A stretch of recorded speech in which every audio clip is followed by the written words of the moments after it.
but I'm gonna go ahead and start. Folks that show up later will be able to see the recording and get up to speed that way. So I'm going to close out or minimize the view of everyone so that I can have the participants list showing. So we are recording. Please, if we use the raise your hand function. And if you have a comment that you wanted to share or a question that you wanted to ask, and I see your hand raised, I'll go ahead and pause and ask you to unmute and ask your question or share your comment. Also, if you do not have the option to unmute, you could also use the chat box. So we're going to use all functions as possible today and during these workshops. We have closed captioning is turned on. So we have that available as well. And as registrants, we will be emailing you a copy of the PDF, the slide deck. So when I conduct these workshops, I love for people to be present and feel like you don't have to rush to take notes. You can take snapshots of this stuff as well if you wanted as we're going through, but just know that you're going to get a copy of this. So let's see, let's go ahead and start off with what agency are you representing? Go ahead and use the chat box. What agency are you representing? And also, are you a coffee, tea, or none person? And if you're a none person, do you like, what else do you like to drink? Kombucha? What is it? Coffee, tea, coffee. Yeah, coffee person, iced tea. Ooh, boba. I love me some boba. Water. Water's good. Yep. Tea, state lands. Okay, cool. Nice. I love all these exclamation points. Y'all are awesome. Oh, decaf. Decaf is good. Sometimes I feel like I need to have I need to switch to decaf in the afternoon. Cool. Oh, hey, Sid, you're up in here. Good to see your name. Cool. All right. Ooh, watermelon juice. Okay, I'm going to stop looking at this chat so we could proceed. All right. So after today's workshop, we'll be able to answer these 3 questions. Why do affirmative action plans exist? What are the elements of a well-written plan? And what happens after your plan is complete? I do my absolute best to meet people where you're at in terms of learning objectives. So we got some really good feedback, really great constructive feedback from the last workshop. So I'm applying some of the feedback to today's workshop. Poll 1, I'm curious, where are you joining from?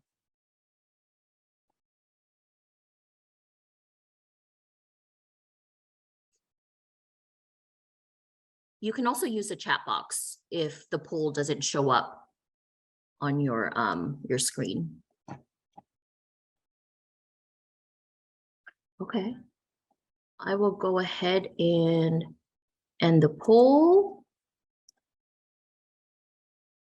Wow, 74% of y'all are working remotely. Very cool. If you're working remotely, where are you located?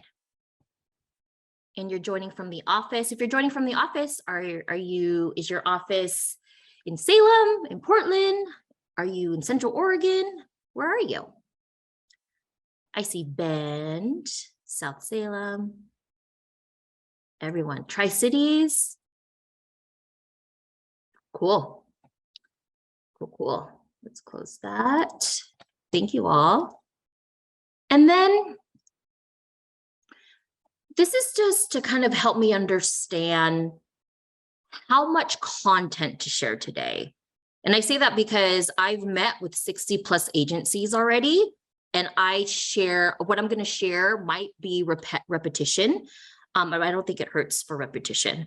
And we're also recording this session, so it's available to folks after today. So folks that are not here or haven't met with me, will be able to have access to this. So it just kind of gives me some sense of where we're at. So have we met for a one-on-one?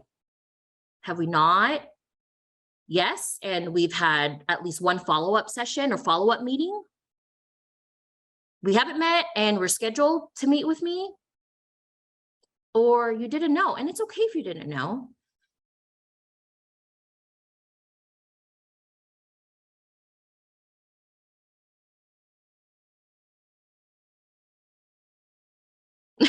Taylor, you can meet with me as many times as you want. I leave it up to you all. Okay, I'm going to end the poll.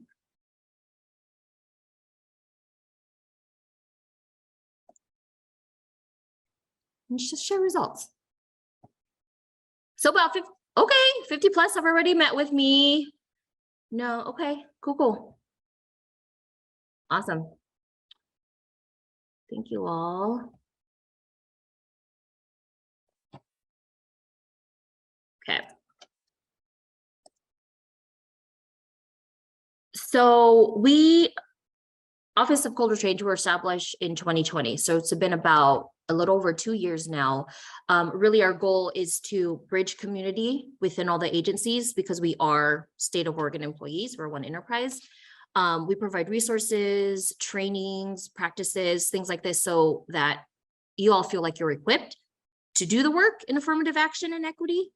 When we have executive orders out, like Executive Order 2211, there's directives in there, right? And so I feel like my role and my purpose is to be that person to provide you with the tools that you need to be successful in meeting the executive order. So that's kind of what our mission is here. We want to empower you.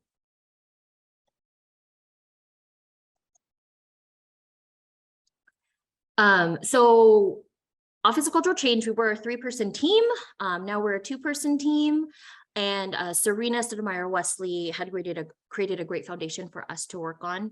And she was the former Chief Cultural Change Officer and is now over at Early Learning Division as a Deputy Director.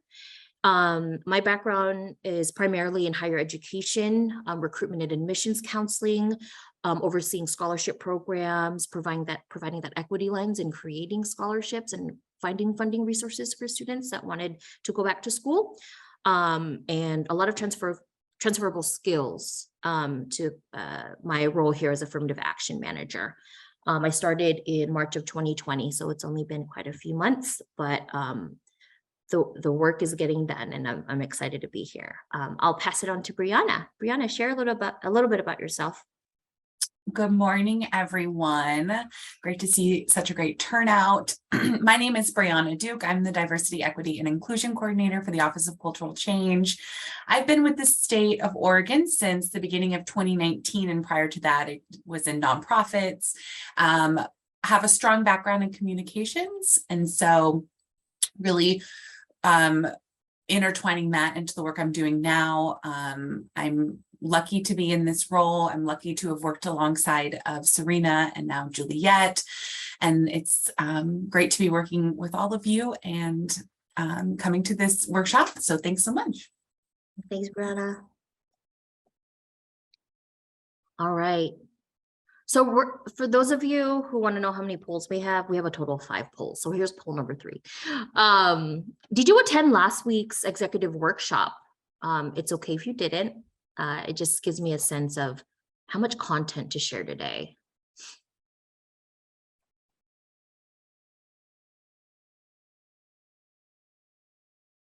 Cool. Okay. A lot of you attended last week. Awesome. So again, this is going to be some refreshers, okay? Some refreshers here. And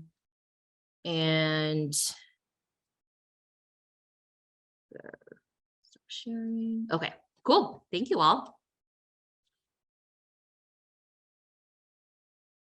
Damn it, I feel like these polls are coming in hot. I'm keeping you all busy. What are you looking to get out of today? Are you looking to just pick up the information, make new connections, learn new things, refresh your memory? You're not sure, but you're here, and that's great.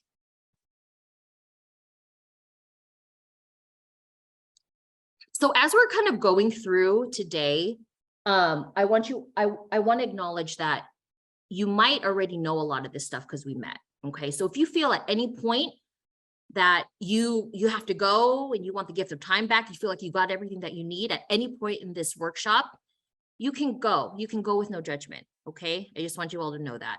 And you can always access the recordings when we have it available. Okay, I'm going to end the poll, share results. This is pretty consistent with last week, I think. Picking up information, the top one, learning new things, and refresh memory. Cool. All right.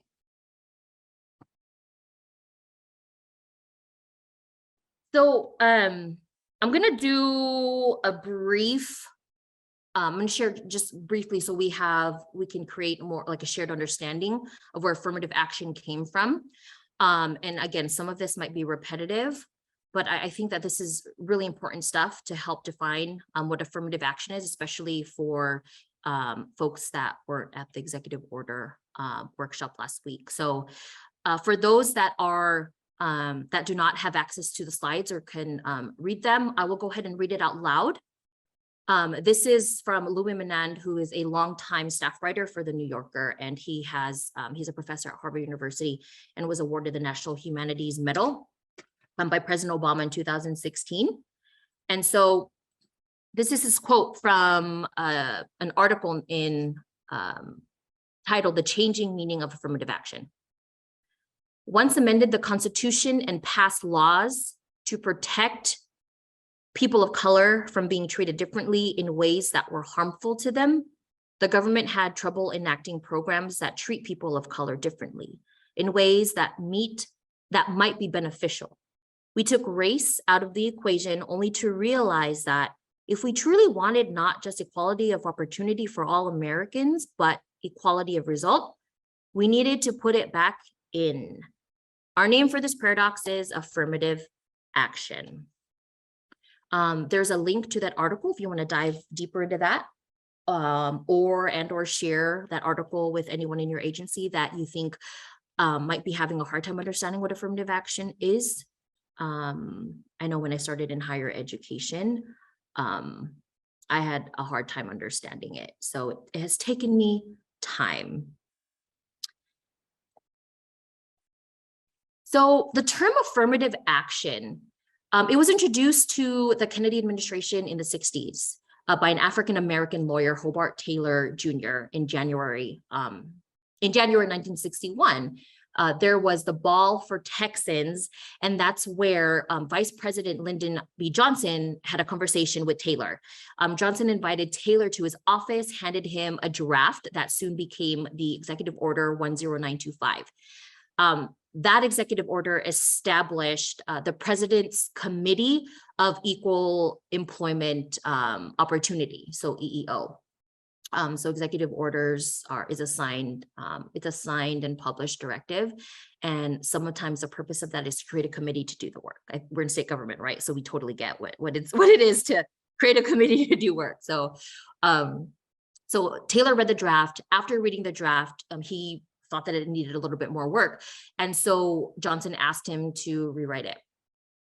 So he rewrote it. And this is where Taylor inserted the words affirmative action.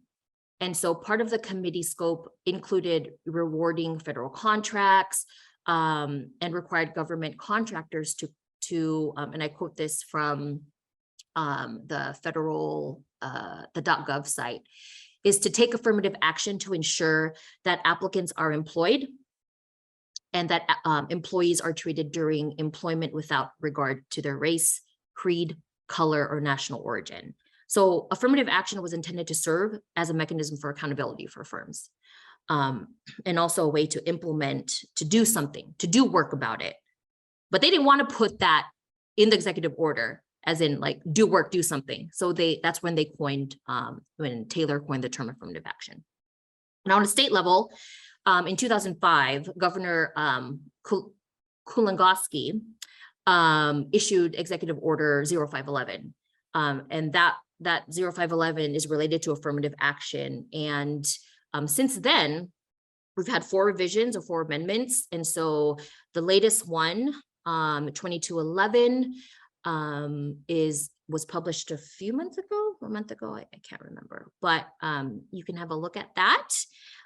And when you kind of think about how long has affirmative action, the executive order for affirmative action here in Oregon, how long has it been around? It's been around for around 17 years now. So I think it's great because it's evolving. Affirmative action work here is evolving, and that's a good thing.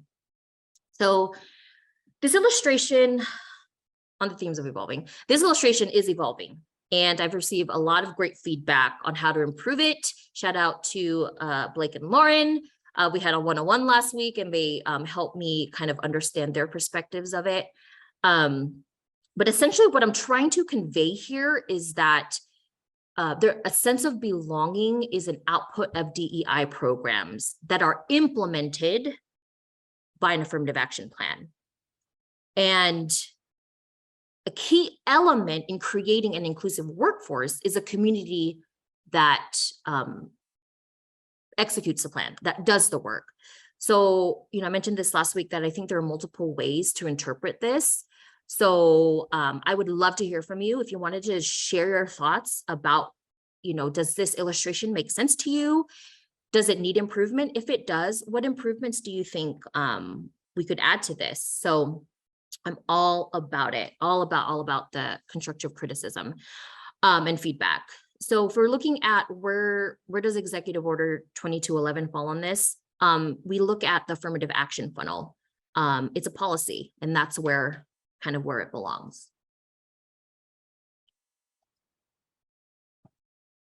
So when I say creating and maintaining, the reason why I say it is because our affirmative action plans are living documents. They're living and working documents that we're going to refer to even after I review and approve it. It's gonna be our guide to see how we're doing in our progress. In these past few months, as I was meeting with affirmative action representatives, what I really discovered is that there was a need to create a visual to show, what does a timeline look like in creating and implementing your affirmative action plans. I look at this and I think of like being at the mall and I have like a map of where you're at, right? But this is in alignment with the 3-phase budget process that we have here in Oregon. And what this is saying, so where we currently are, we are currently in the 2nd year of the current biennium, and also known as the draft and creation for the next biennium. So it might be a little bit confusing, but hopefully this visual can provide some clarity. Now, we're approaching the end of phase 1, and going into phase 2 is submission of your drafts. And what happens is you submit your draft. You don't have to wait to the final deadline. If you feel that it's at its absolute best right now, you can submit it to me. I think I've received around 3 or 4 already. And there are multiple reasons why I have them. Some of these agencies are early submittal agencies when it comes to budget process. So they wanted to use their narrative in their affirmative action plan to include in their budget. Some just had the time to get it done and that's cool. You can send it to me. And yeah, so phase 2 goes into and overlaps into the odd year. So that's next year. So around August of the even year to May of next year, the odd year, we're going to be doing, you're going to be submitting your plans. I'm going to be reviewing them, providing feedback. We'll meet for one-on-ones to talk about it. And then you see like we have a little bit of a break right here. We'll probably do like a little summer get together, a gathering. And then we go into phase 3, which is implementation time of your plan, also known as the first year of the next biennium. And we look at this kind of like just a continuum or like a cycle. So this is what it's going to look like. I hope this is helpful, you all. And I see a question, is there a possibility of updating the timeline to align a little better with agency request budget so we can have our updated? Yes. Yeah. Becky, that's a good question. So as I was reflecting on when to begin working with you all on this, it should start in early January of the even year. You know, as you're working with your finance folks or anyone involved in putting the budget together in your even year, that's when I want to meet with y'all. So I started May of this year meeting with y'all because I started in March and I was out due to some I had lower limb injuries. So I had to recover. But in a normal year, moving forward, we're going to start January of the even year. So it's in alignment. I hope that answers your question.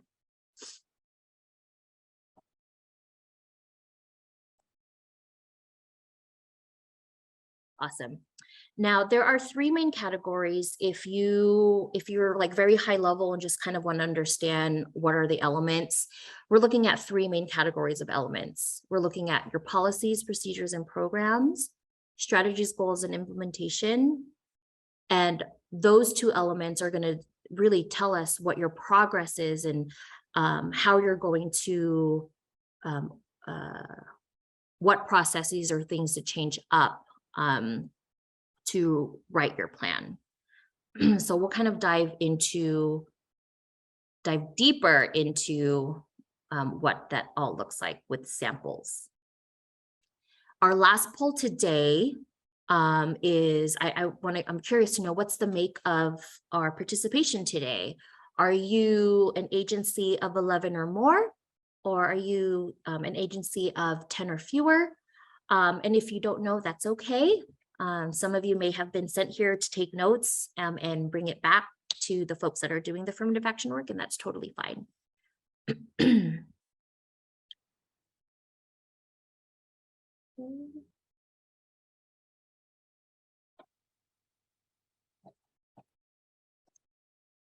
Give it a few seconds. Okay. So we have 11 or more is majority. And then we have 10 or fewer is 12%. Jen, just above 11. And then some of you are not sure. So as I have been meeting with folks, I've really recognized that what works for bigger agencies or what works for smaller agencies may not work, right, for each one. So I'm really looking at developing, when we do our bi-monthly meetings, how to utilize breakout rooms, breakout sessions, so that we can put groups together, maybe groups with all natural resources or more on the health side, maybe by size, small, medium, large. So as I'm looking to develop this, use the survey that you get after this presentation and tell us what is it that you're looking for. How can I meet you where you're at? And I will do my absolute best to accommodate that.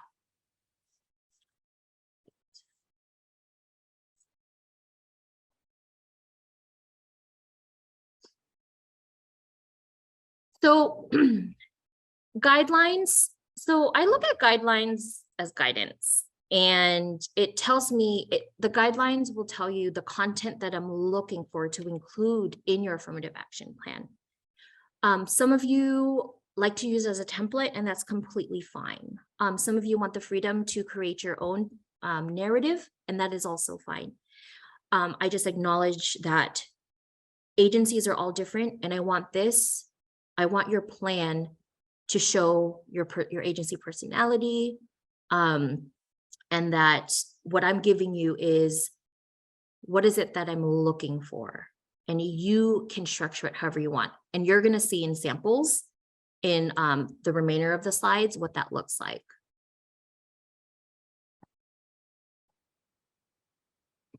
So when we're looking at, so we're going to look at both for 10 or 11 or more and 10 and fewer. Okay. So you'll see some consistencies when it comes to cover page. Both sizes will have a cover page.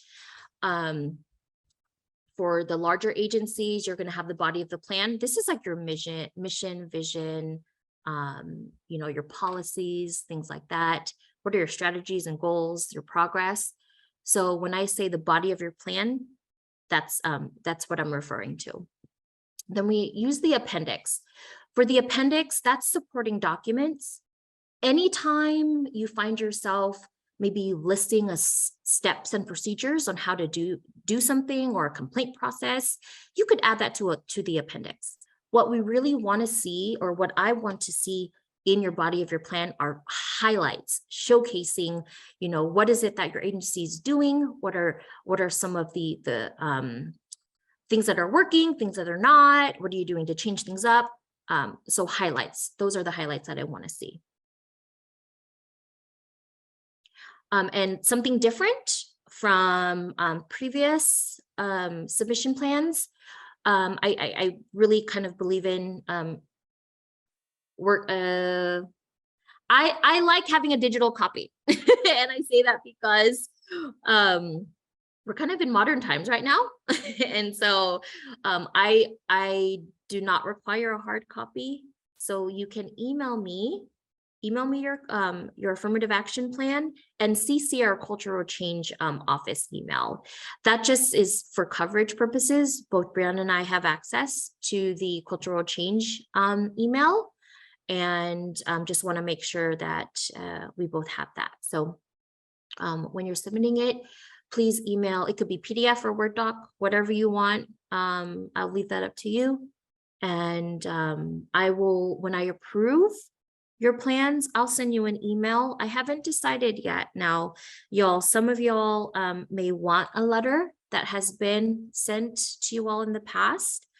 And I think for now, we may do a letter on an as-need basis. So if your agency, if your director wants a formal letter signed by me saying that it's approved, I'm happy to do that.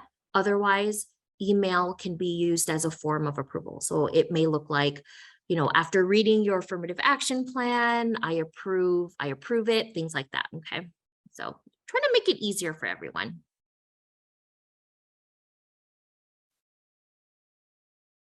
So for the smaller agencies, it's your plan or your statement is just a condensed version of the affirmative action plan. So you'll see some similarities or consistency with how you're going to submit it. When we look at the summary of your statement, that is also like the body of your plan. Okay, so what we're looking for is, describe your agency, what's your vision, what are your goals, describe your goals there. What were your goals in the last biennium or current biennium, and what are your goals for the next biennium? Are you carrying anything over? Are you pivoting? Are you changing it up? Why are you changing it up? It'll answer questions like that. Tell us about your programs. Do you have mentorship programs, internship programs, things like that?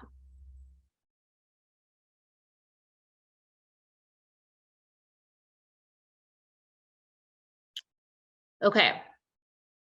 So I know there's a lot going on in this slide, but your mission, vision, and/or overview. It tells us what your agency's values are, the purpose of your agency. Why does it exist? If it's attached to an ORS, add that ORS. What are you looking to accomplish? Visions tend to be non-measurable. They're like dreams. I know that sounds kind of corny, but they are like dreams. What do you want? What do you see your agency doing? What do you want to accomplish? Sometimes we have to break down our vision into smaller strategic goals, and that's okay. I think that is creating realistic and reachable goals. So some examples here.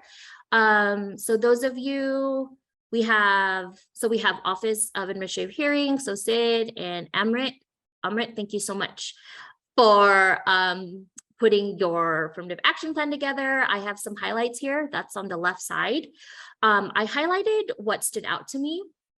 So what stood out here, they tell us why they were established. They tell us the objectives of their agency and how they plan on reaching their goals. They have their guiding principles listed here. And this is done in one page. So agency overview, I believe, so this is ODOT on the right side. Some things that stood out, I like that there, you kind of see some categories here, right? So you have your, what they're committed to, 3 bullets. We have their vision. Vision is what it's guided by. So what are their values? They value integrity, safety, equity, excellence, and unity. So when I read that, what I'm going to look for is what are steps that they take to meet that vision. Okay. Also at the bottom of that, they talk about, we do this to provide, like, why do they do this work? It's to provide a safe and reliable multimodal transportation system and connects people and helps Oregon's communities and economy thrive. That's their mission. And the reason why I thought maybe I should ask you all, but these are public documents anyway. So, and you know, they're supposed to be on your site or somewhere where we could find them. So I figured it was okay, but if you didn't want me to do it, just let me know. And just because, so if I don't use your agency as an example, it doesn't mean that you didn't do it right, okay? I've seen all different types of formats and structures. And like I said, I really, really value differences. And I want you all to be empowered to write a narrative and a plan that works for you all. And if you want to talk through on a one-on-one session and brainstorm ideas, I'm here for you and we could do that. Now, when we're looking at policies and statements, you know, what are those?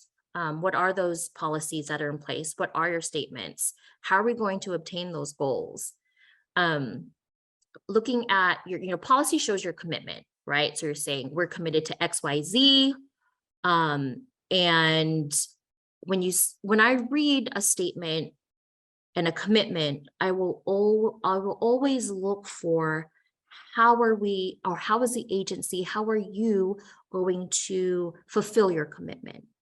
So action items, right? So some things that stood out here for the policy statement, for OAH, they're committed to achieving a workforce that represents the diversity of Oregon and to being a leader in providing employees with fair and equal employment opportunities. So then I'm going to look for how do they do that? And they list that on that same page, their implementation. So, you know, kind of look at what they did here is they say their commitment and how they're going to do it. It's an introduction of their accountability mechanism. When we look at strategies and goals, strategy is communicating and executing a plan. We're looking at clear, specific results that will move the needle toward fulfilling the mission and the vision in the covered period of time for that plan. So for the biennium. And I know sometimes it's hard to not be complex. And that's when I can come in. We can chat about, you know, what is it that you're hoping to get out of your strategy? And then we can reverse engineer and work backwards.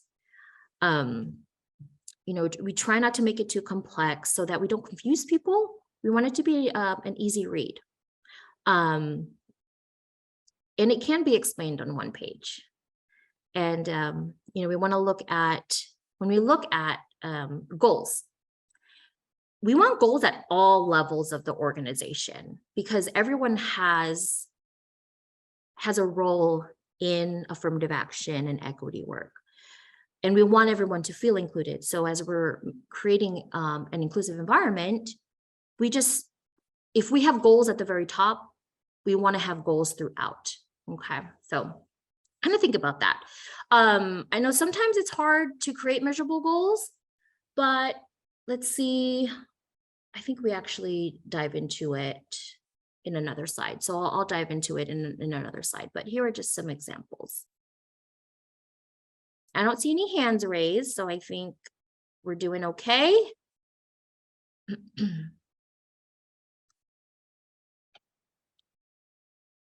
So we think about how are we going to reach our goals? What we want to see is visibility and accountability for results. Who's responsible for moving the needle? Who's doing what? When are we doing it? Things like that.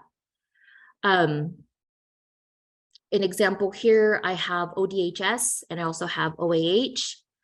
And some things that I really like with these, let's start first with the left side with OAH. Their goals, how it's listed here, is to become a leader. They talk about the actions that are related to becoming that leader in the state for diversity. They also talk about the progress indicators. So that's kind of like, how are we going to know that our work is getting done? We see numbers here. They say staff meetings held within 60 days of plan approval. So when we look at measuring our goals, that provides us, let's look at how many meetings. So at the 60 mark, how many meetings have we held? Things like that. So anywhere where we can put in like a benchmark or a number to help measure is great. We look at measures here. So we have an all staff email containing notifications language regarding the affirmative action plan's location and context goes out to all OAH staff by close of business day on the 5th business day, following notice to OAH by the governor's office, that governor's office approved, yada, yada, yada. Yeah. So we're calling out who's sending it, who it's going to. We have how many days, when are we going to do it? Things like that. At ODHS, very, very similar, but in a different format. And that's totally fine. So some of the things I highlighted, in order to retain our workforce, a stronger orientation process needs to take place. So they're identifying retention. And that's a part of affirmative action, is how are we retaining our employees? They list the goals and strategies described below. We'll continue the successful efforts made in the past. So acknowledging success that they had in the past, what they're going to do moving forward. And they have their goals listed in kind of 3 categories. That helps the reader, and it's not only me, but also think about folks that are interviewing for your agency and sharing the affirmative action with them, and so that they have an idea of what the environment is like, what they're getting into, things like that. They have their goals listed here. What I again highlighted some things. So how are they going to meet their goals? They're going to discuss diversity and inclusion regularly. Well, what does regularly look like? Once a month. Who's doing it? Where they're doing it? At the executive team meeting. Who's involved? OEMS, maybe HR. And then their accountability, once a quarter, they're going to update their reports and they're going to present it to executive team.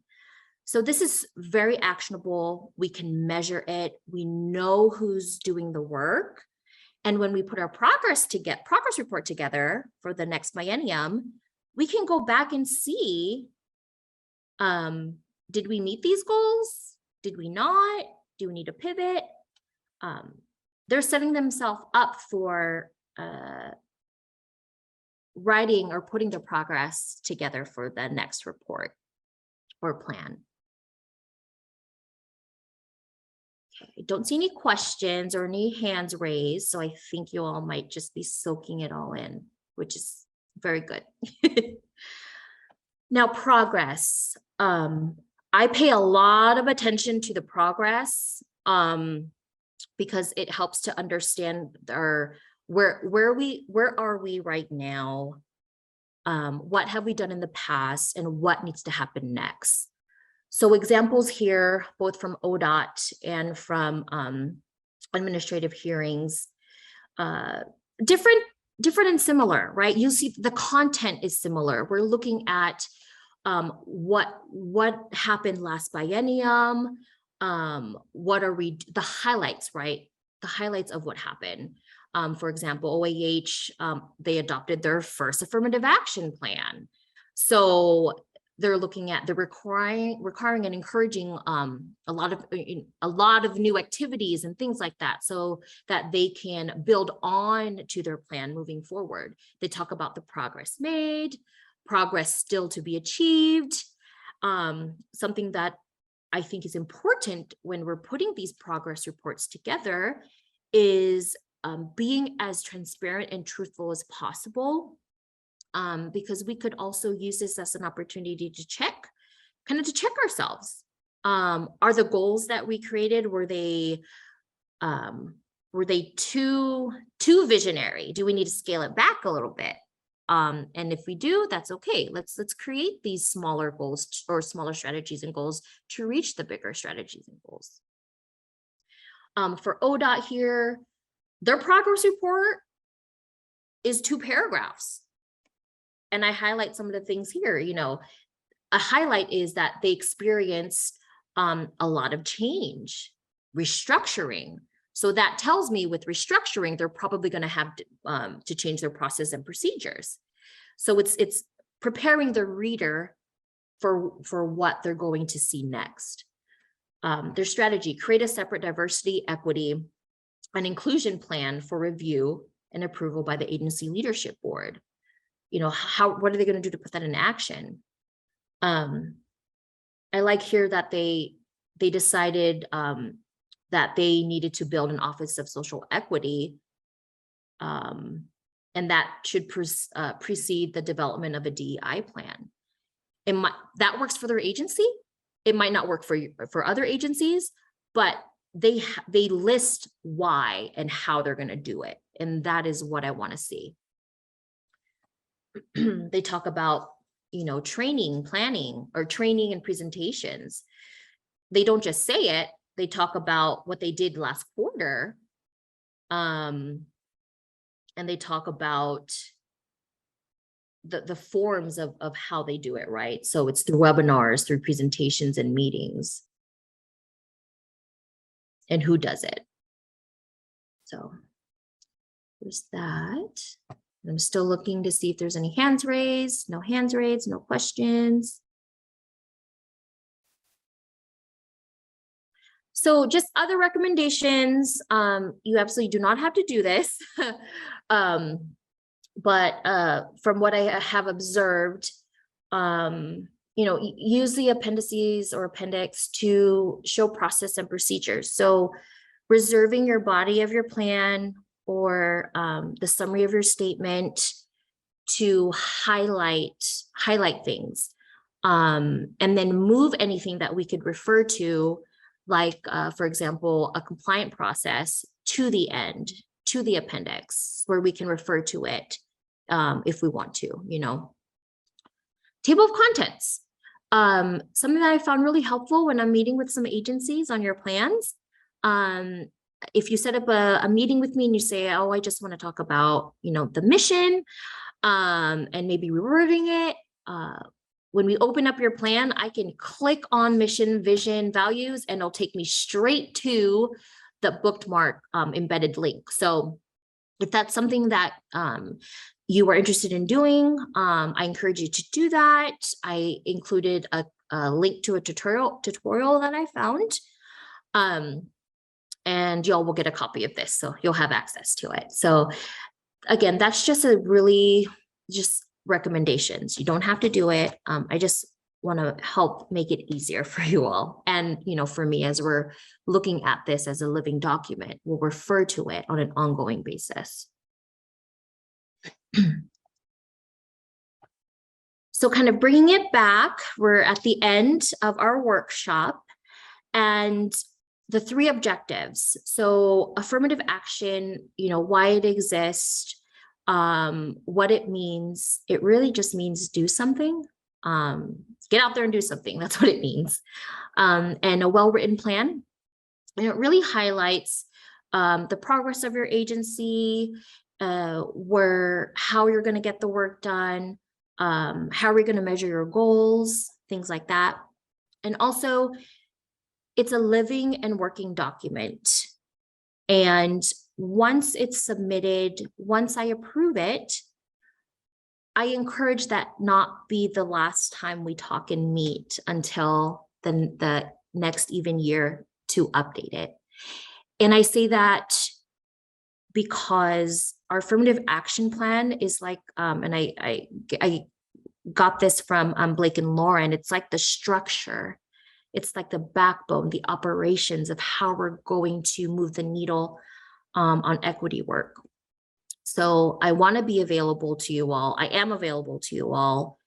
And you can, if you don't have it bookmarked, go ahead and bookmark my bookings link to set time aside to do a working session or to bounce ideas off.